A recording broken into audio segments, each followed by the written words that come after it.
I love technology, but I learned something this week. Technology can be dangerous. In the midst of my busy week, I do what I typically do, whether my week is busy or not. And what I did was I forgot to send Jenny the scriptures and the title for the message. So Jenny, being the diligent, faithful administrator that she is, she texted me, "Are you going to send me the scriptures?" Anyone who has ever had to wait on me for scriptures knows how that happens. I said, yes, I will send them. So since I already knew what they were, I just simply was attempting to text her back and say, just use the scriptures on the Wisemen. Now, in my mind, that's what I sent. Until I received a reply from Jenny, which said,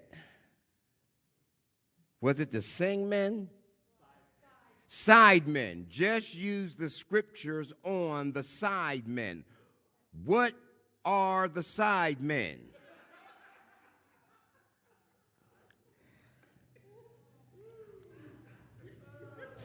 What I did not know in this transaction until this morning from Pastor Josh, my brother from another mother, I discovered that he too had been contacted by Jenny, which said, Pastor Josh, I have a question. Who or what are the sidemen? Pastor Josh, being the wise pastor that he is, said, I don't know, you might want to check back with Pastor Darryl about that. So when I got off work, I attempted to call Jenny, and Mom answered, and I got everything straightened out. I discovered something in that actually applies to the message this morning, and it's this. Often, messages can become confused. Messages can be distorted. Messages somewhere in the translation can get lost. I want to talk to you this morning about the wise men. Not side men. In Matthew chapter 2, the scripture has been read. It says, after Jesus was born in Bethlehem of Judea, during the time of King Herod, Magi from the east came to Jerusalem and asked, where is the one who has been born King of the Jews? We saw his star when it rose and have come to worship him. I like King James says, we have seen his star in the east and have come to worship him.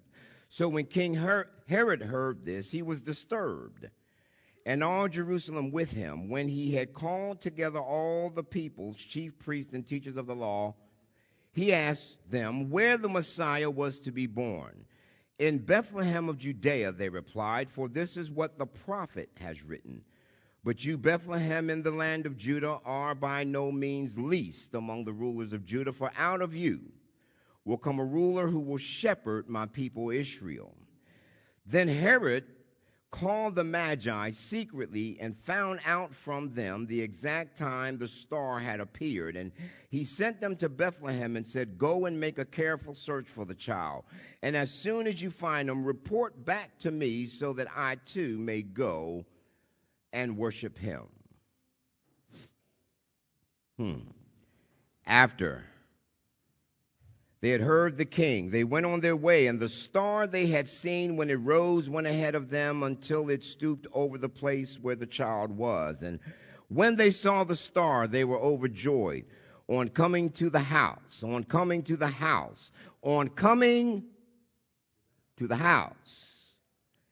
they saw the child with his mother Mary, and they bowed down and worshiped him. Then they opened their treasures and presented him with gifts of gold, frankincense, and myrrh. And having been warned in a dream not to go back to Herod, they returned to their country by another route.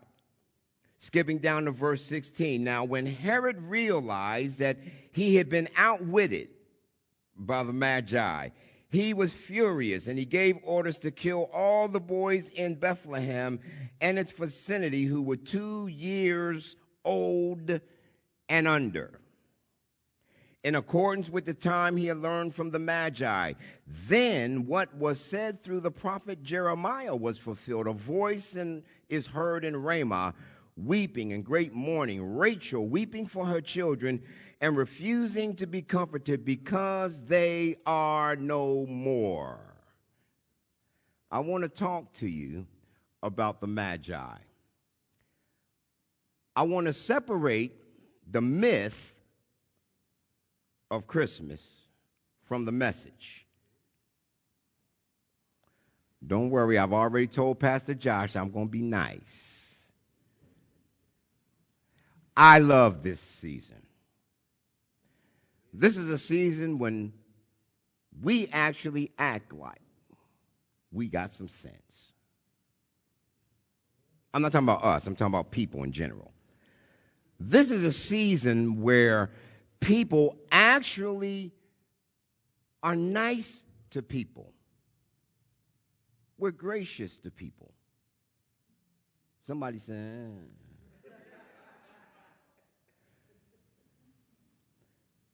It's a joyful season. It's a loving season.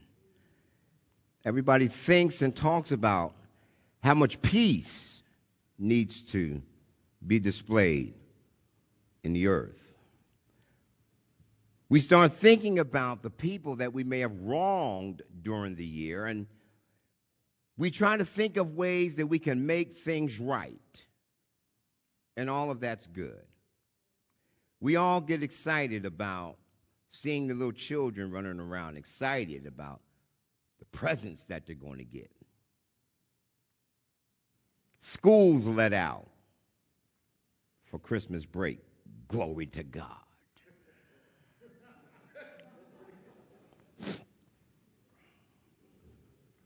But there's something about the message that's gotten lost.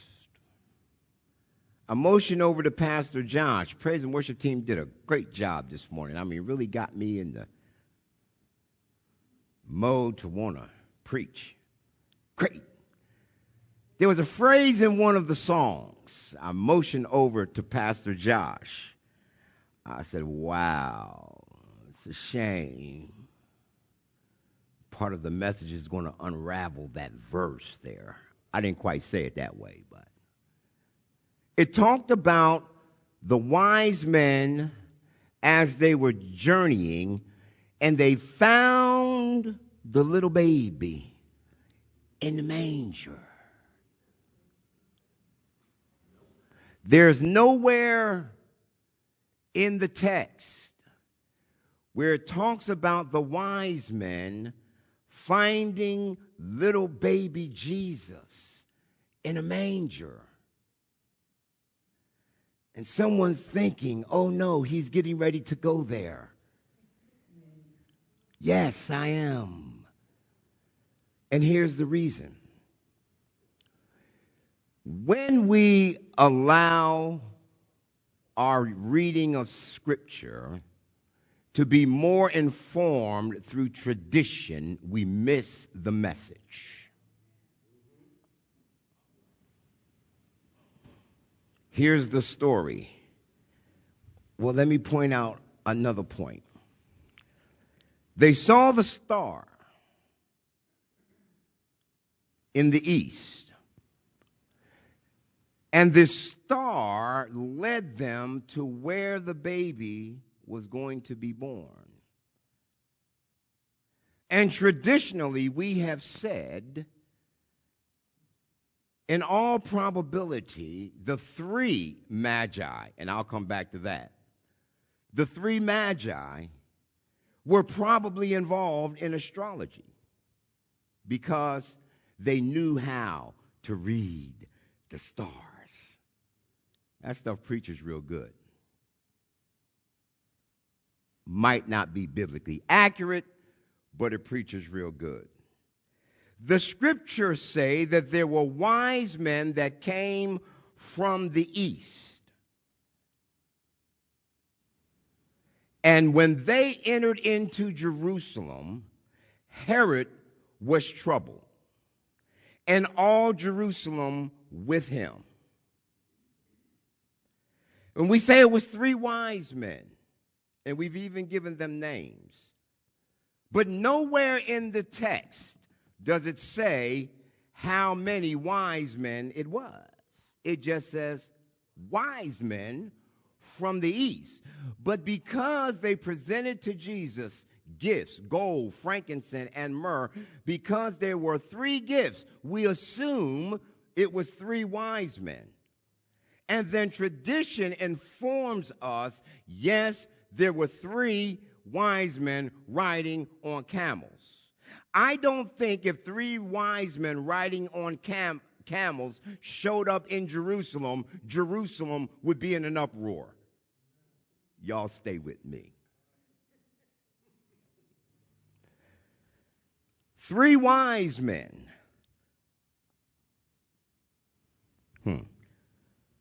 But we do know that they were wise men. They were magi, from which we get an understanding and use of our word magic.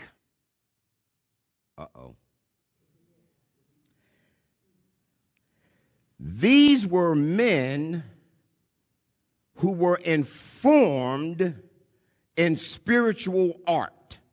Somebody say spiritual art. Spiritual art. They were magi from the east. East of Jerusalem is Persia. Y'all with me so far? We have seen his star. Now, here's the question that I have, the first one. How is it that these Persians knew the sign of the coming of the king when God's people, the Jews, didn't? How is it that people outside the community of faith understood more about God's activity than his own people? Herod had to inquire where Christ would be born. He's the king. This is interesting. It gets better. Persian spiritual seekers looking for the coming of the Christ, while God's people had no clue what God was up to. Isn't that amazing? Outside the community of faith, we could translate it like this: the world had a better understanding of God's activity than God's people did. Sound familiar? Do you realize this morning the world is hungering and thirsting and seeking after reality, truth? While the church, not y'all, while the church is so encumbered by tradition, it doesn't even understand who their traditions are pointing to. Can I get a witness? Where is he who is to be born king of the Jews? Herod says, I don't have a clue.